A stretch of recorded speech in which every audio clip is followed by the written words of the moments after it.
ನಮಸ್ಕಾರ ಸ್ನೇಹಿತರೆ, ಪ್ರತಿಬಿಂಬ ಚಾನೆಲ್ಗೆ ಸ್ವಾಗತ. ಇಲ್ಲಿ ನಾವು ನಿಮಗಾಗಿ ಹೊಸ ಹೊಸ ಕಥೆಗಳನ್ನು ರೋಚಕ, ರಹಸ್ಯಮಯ, ಮನರಂಜನೀಯವಾಗಿ ತಂದುಕೊಡುತ್ತೇವೆ. ಕಥೆ ನಿಮಗೆ ಇಷ್ಟವಾದರೆ ಲೈಕ್, ಶೇರ್ ಮತ್ತು ಸಬ್ಸ್ಕ್ರೈಬ್ ಮಾಡೋದನ್ನು ಮರೆಯಬೇಡಿ. ನಮ್ಮ ಜೀವನದಲ್ಲಿ ನಮಗೆ ಎಲ್ಲಕ್ಕಿಂತ ಮೊದಲ ಪಾಠ ಹೇಳೋದು ಯಾರು? ಶಾಲೆ ಅಲ್ಲ, ಪುಸ್ತಕವೂ ಅಲ್ಲ, ತಾತ ಅಜ್ಜಿ ಹೇಳುವ ಅನುಭವದ ಮಾತುಗಳು. ಇಂದು ಹೀಗೊಂದು ಕಥೆ. ಒಬ್ಬ ತಾತ ಮತ್ತು ಇಬ್ಬರು ಮೊಮ್ಮಕ್ಕಳು, ಒಬ್ಬ ಜವಾಬ್ದಾರಿ ಮಗಳು ಮತ್ತೊಬ್ಬ ಚಂಚಲ ಮಗ. ಗಿಡದಂತೆ ಬೆಳೆದ ಈ ಮೂವರ ಬದುಕಿನಲ್ಲಿ ಒಂದು ಚಿಕ್ಕ ಬೀಜ ಹೇಳಿದ ದೊಡ್ಡ ಪಾಠ. ಪ್ರೀತಿ, ಕಾಳಜಿ ಮತ್ತು ಕರ್ತವ್ಯಗಳ ಸತ್ಯ. ಬದುಕಿನಲ್ಲಿ ತಪ್ಪು ಮಾಡಿದರೂ ಒಪ್ಪಿಕೊಂಡು ಬದಲಾಗೋ ಅವಕಾಶ ಪ್ರತಿ ಹೃದಯಕ್ಕೂ ಇದೆ. ಇದು ಕೇವಲ ಮಕ್ಕಳ ಕಥೆಯಲ್ಲ, ನಮ್ಮ ಪ್ರತಿ ಬದುಕಿಗೂ ಮಾರ್ಗದೀಪ. ತಾತಯ್ಯನ ಮನೆಯಲ್ಲಿ ನಾವು ಕೂಡ ಜೊತೆಗಿರೋಣ. ಮನಮುಟ್ಟುವ ಪ್ರಯಾಣಕ್ಕೆ ಸುಸ್ವಾಗತ. ಒಂದು ಚಿಕ್ಕ ಸುಂದರ ಹಳ್ಳಿ. ಹೊಲದ ಗಾಳಿ ಮುಖಕ್ಕೆ ತಾಕಿ ತಂಪಾಗಿಸೋ ಆ ಬೆಳಗ್ಗೆ. ಹಳ್ಳಿಯ ಎಲ್ಲ ಮನೆಗಳ ಹಿಂದೆ ಹಸಿರು ತೋಟಗಳು, ಪಕ್ಷಿಗಳ ಕೂಗು, ದೂರದಲ್ಲಿ ಕುರಿಗಾಹಿಗಳು ಹಾಡುತ್ತಿರುವ ಸ್ವರ. ಓರ್ವ ದಯಾಳು, ನಗುವಿನಿಂದ ತುಂಬಿರುವ ವಯಸ್ಸಾದ ತಾತಯ್ಯ. ಹೆಸರು ಶಂಕರಪ್ಪ. ಹಳ್ಳಿಯ ಎಲ್ಲರೂ ಅವರನ್ನು ಗೌರವದಿಂದ ನೋಡುತ್ತಾರೆ.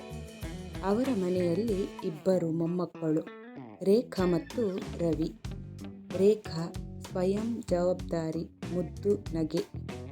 ಏನು ಕೆಲಸ ಮಾಡಿದರೂ ಶ್ರದ್ಧೆಯಿಂದ ಮಾಡುತ್ತಿದ್ದಳು. ರವಿ ಆಟ, ಪಿಚ್ಚಾಟ, ಗದ್ದಲ. ಜವಾಬ್ದಾರಿಯ ಅರ್ಥವೇ ಇಲ್ಲ. ಪ್ರತಿ ಬೆಳಿಗ್ಗೆ ತಾತಯ್ಯ ಕೂಗುತ್ತಾರೆ, ರವಿ ಬೇಗ ಏಳು, ನೀರು ತರ್ತೀಯಾ? ರವಿ ಹಾಸಿಗೆಯಲ್ಲಿ ಕಂಬಳಿಯನ್ನು ತಲೆಗೂಸಿಕೊಂಡು, ಅಯ್ಯೋ ತಾತಯ್ಯ, ಇನ್ನು ಸ್ವಲ್ಪ ಮಲಗ್ತೀನಿ ಅಂತ ಗದ್ದಲ. ಆದರೆ ರೇಖಾ ನಿದ್ರೆ ಕಣ್ಣಲ್ಲಿದ್ದರೂ ಬೆಳಗ್ಗೆ ತಾತಯ್ಯನಿಗೆ ಸಹಾಯ ಮಾಡಬೇಕು ಎಂದು ನೀರಿನ ಬಟ್ಟಲನ್ನು ಹಿಡಿದು ಓಡುತ್ತಾಳೆ. ಒಂದು ದಿನ ತಾತಯ್ಯ ಇಬ್ಬರನ್ನು ಕರೆದರು. ಅವರ ಕಣ್ಣುಗಳಲ್ಲಿ ಏನೋ ಪ್ಲ್ಯಾನ್.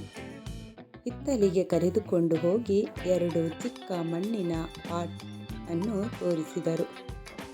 ಒಂದೊಂದರಲ್ಲಿ ಒಂದು ಚಿಕ್ಕ ಗಿಡ ಮತ್ತು ಒಂದೊಂದು ಬೀಜ ಕೊಟ್ಟರು. ತಾತಯ್ಯ ಹೇಳಿದರು, ಇವು ಜೀವನದ ಬೀಜಗಳು. ನಿಮ್ಮ ಕೈಯಲ್ಲಿ ಇಟ್ಟಿದ್ದೇನೆ. ಪ್ರತಿದಿನ ನೀರು ಹಾಕಿ ಕಾಳಜಿ ತೋರಿಸಿ. ಯಾರ ಗಿಡ ಚೆನ್ನಾಗಿ ಬೆಳೆಯುತ್ತದೋ ಅವರಿಗೆ ನಾನು ದೊಡ್ಡ ಉಡುಗೊರೆ ಕೊಡುತ್ತೇನೆ ಎಂದರು. ರೇಖಾ ಆ ಮಾತನ್ನು ಕೇಳಿ ಕಣ್ತುಂಬ ನವಿರಾದ ಹೊಳಪಿನಿಂದ, ತಾತಯ್ಯ, ನಾನು ನೋಡ್ಕೊಳ್ತೀನಿ ಎಂದಳು. ಎಂದು ಬೀಜವನ್ನು ಕೈಗೆತ್ತಿಕೊಂಡಳು. ರವಿ ಮಾತ್ರ ಮೂಗು ತಿಂಡಿಸುತ್ತಾ, ಗಿಡ ಬೆಳೆದರೆ ನನಗೆ ವಿಡಿಯೋ ಗೇಮ್ ಕೊಡ್ತೀರಾ ಎಂದು ತಾತನನ್ನು ಕೇಳಿದ. ತಾತ ಹಲವಾರು ವರ್ಷಗಳ ಅನುಭವದಿಂದ ಅವನ ಮಾತು ಕೇಳಿ ನಕ್ಕರು. ನೀನು ವಿಡಿಯೋ ಗೇಮ್ಗಿಂತ ದೊಡ್ಡದು ಪಡೀತೀಯ ಎಂದರು. ಆದರೆ ಮೊದಲು ಗಿಡ ನೋಡ್ಕೋ. ಅವರು ಇಬ್ಬರಿಗೂ ಕೆಲಸವನ್ನು ಹಂಚಿದರು. ರೇಖಾ ಪ್ರತಿದಿನ ಬೆಳಿಗ್ಗೆ ಗಿಡಕ್ಕೆ ನೀರು ಹಾಕಿ, ಬೆಳೆ ನಿನ್ನ, ನಾನು ದಿನ ನೀರು ಹಾಕ್ತೀನಿ, ಆರೈಕೆ ಮಾಡ್ತಾ ಇದ್ದೀನಿ ಎಂದು ಮಾತನಾಡುತ್ತಾ ನೋಡಿಕೊಳ್ಳುತ್ತಾಳೆ. ರವಿ ಮೊದಲ ದಿನ ಫುಲ್ ಎನರ್ಜಿ. ಕೂಗುತ್ತಾ, ನಗುತ್ತಾ, ಜಲದೇವರ ಬರೋಳಿ ಎಂದು ಗಿಡಕ್ಕೆ ಜೋರಾಗಿ ನೀರು ಸುರಿದು ಓಡಿ ಹೋಗಿದ್ದ. ಮುಂದಿನ ದಿನ ಮರೆತು ಹೋಗುತ್ತಾನೆ. ಮತ್ತೊಂದು ದಿನ ಬರ್ತಾನೆ. ಮತ್ತೊಂದು ದಿನ ಬೇಡ. ಗಿಡಗಳ story slowly telling the truth. ರೇಖಾಳ ಗಿಡ ಹಸಿರು, ಕೇವಲ 1 ವಾರದಲ್ಲಿ ಸಣ್ಣ ಎಲೆಗಳು. ರವಿ ಗಿಡ ಒಣಹೂಸಿ, ಮಣ್ಣೆ ಒಣಗುತ್ತಿದೆ. ತಾತ ಎಲ್ಲವನ್ನು ನೋಡುತ್ತಿದ್ದರೂ ಏನೂ ಹೇಳಲಿಲ್ಲ. ಬಿಕಾಸ್ ಇದು ಅವರ ಪಾಠ. ಒಂದು ಸಂಜೆ ಆಕಾಶದಲ್ಲಿ ಮೋಡಗಳು ಕತ್ತಲಾಗಿ ಮಳೆ ಜೋರಾಗುವ ಸೂಚನೆ. ತಾತ ಹೇಳುತ್ತಾರೆ, ಮಕ್ಕಳೇ, ಮೊದಲು ಗಿಡಕ್ಕೆ ಮಣ್ಣು ತುಂಬಿರೋದು ನೋಡ್ಕೊ. ಮಳೆಯ ಚಿಮುಕು ಗಿಡ ವಿಸರ್ಜಿಸಬಾರದು. ರೇಖಾ ಧಾವಿಸಿ ತನ್ನ ಗಿಡದ ಬಳಿ ಹೋಗಿ ಎಲ್ಲ ಕಡೆ ಸುರಕ್ಷತೆ ಮಣ್ಣು ಬಿಗಿ ಮಾಡಿ ಮಳೆ ಹೋಯ್ತು ಅಂದಿಗೂ ಹೊದಿಕೆಯನ್ನು ಇಟ್ಟಳು. ರವಿ ಕ್ರಿಕೆಟ್ ಆಡುವಲ್ಲಿ ಬ್ಯುಸಿ. ಮಳೆ ಬಂದಾಗ ಬಡಿದುಕೊಂಡು ಒಳಗೆ ಓಡಿ, ಗಿಡ ಯಾರೇ ನೆನೆಸೋದು? ರಾತ್ರಿಯಲ್ಲಿ ಮಳೆ ಜೋರಾಗಿ ಸುರಿಯುತ್ತದೆ.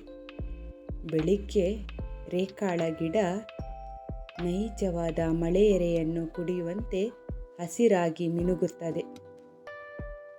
ರವಿ ಗಿಡ ಮಣ್ಣೆ ಹರಿದು ಹೋಗಿ ಬೇರುಗಳು ಹೊರಗೆ, ಆಲ್ಮೋಸ್ಟ್ ಡೆಡ್.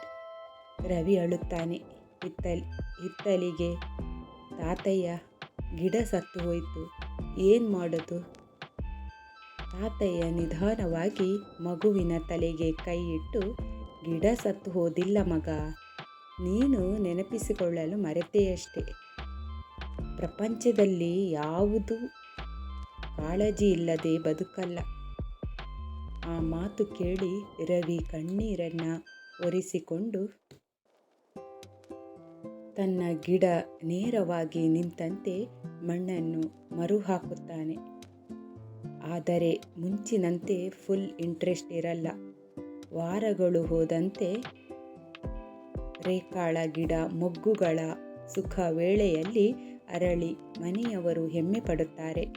ರವಿ ಜೀವಿತದಲ್ಲಿ ಮೊದಲ ಬಾರಿಗೆ ನೈಜ ಸೋಲನ್ನು ಅನುಭವಿಸುತ್ತಾನೆ. ರಾತ್ರಿ ಹಾಸಿಗೆಯಲ್ಲಿ ಮಲಗಿರುವಾಗ ಕಣ್ಣೀರು ಹನಿ ಕಿವಿಯ ಹತ್ತಿರ ಹರಿದು ಹೋಗುತ್ತದೆ. ತಾತಯ್ಯನ ಮಾತು ಕೇಳ್ತಿದ್ರೆ ನನ್ನ ಗಿಡವೂ ಹೀಗೆಯೇ ಅರಳುತ್ತಿದ್ದೆ. ತಾತಯ್ಯ ಹಾಸಿಗೆಯ ಬಳಿಗೆ ಬರುತ್ತಾರೆ. ಸೋಲು ಅಂತಲೂ ದೊಡ್ಡ ಪಾಠ ಕೊಡುತ್ತೆ. ಮಗ, ಪುಟ್ಟ ಗಿಡ, ಇದೆಲ್ಲ ಬದುಕಲ್ಲೇ ಹೀಗೆ ಯಾವಾಗಲೂ ಬರುತ್ತದೆ. ನಿನ್ನ ಕಾಳಜಿ ಎಲ್ಲಿ, ನಿನ್ನ ಗೆಲುವು ಅಲ್ಲಿ. ರವಿ ತಾತನ ಕೈ ಹಿಡಿದು, ನಾಳೆಯಿಂದ ನಾನು ಬದಲಾಗ್ತೀನಿ ಎಂದು ಹೇಳುತ್ತಾನೆ. ಆ ರಾತ್ರಿ ಗಾಳಿ ಮೃದುವಾಯಿತು. ಮನೆಯ ಗೋಡೆಗಳು ಕೂಡ ಆ ಮುದ್ದಾದ ಮಾತು ಕೇಳಿ ನಕ್ಕಂತೆ ತೋರಿತು. ರೇಖಾ ತನ್ನ ಗಿಡವನ್ನು ನೋಡಿ ಮುದ್ದಾಗಿ, ನಾವು ಎಲ್ಲರೂ ಒಟ್ಟಿಗೆ ಬೆಳೆದರೆ ಚೆನ್ನಾಗಿರುತ್ತೆ ಎಂದು ಗುಪ್ತವಾಗಿ ಹೇಳಿದಳು. ಗಿಡಗಳು ಕೇವಲ ಗಿಡಗಳಲ್ಲ, ವಿಚಿತ್ರವಾಗಿ ಮಕ್ಕಳ ಹೃದಯಗಳೇ ಅಲ್ಲಿ ಬೆಳೆದು ಬರುತ್ತಿದ್ದವು.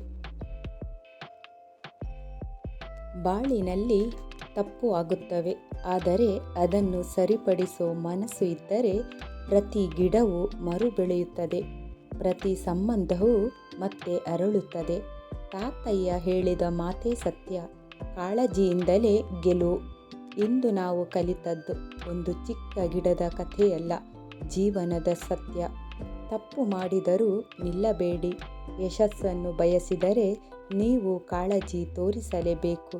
ಈ ಹೃದಯದ ಪ್ರಯಾಣ ನಿಮಗಿಷ್ಟವಾಗಿದ್ದರೆ ಬೆಂಬಲಿಸಿ, ಹಂಚಿಕೊಳ್ಳಿ. ಮುಂದಿನ ಕಥೆಯಲ್ಲಿ ಮತ್ತೆ ಭೇಟಿಯಾಗೋಣ. ಧನ್ಯವಾದಗಳು ಸ್ನೇಹಿತರೆ, ನಮ್ಮೊಂದಿಗೆ ಇದ್ದದ್ದಕ್ಕಾಗಿ. ಮುಂದಿನ ಬಾರಿ ಮತ್ತೆ ಒಟ್ಟುಗೂಡಿ ಇನ್ನೊಂದು ಹೃದಯ ಸ್ಪರ್ಶಿ ಕಥೆಗೆ ಸಿದ್ಧರಾಗಿ. ಅಲ್ಲಿವರೆಗೆ ದೇವರು ಒಳ್ಳೆಯದು ಮಾಡಲಿ.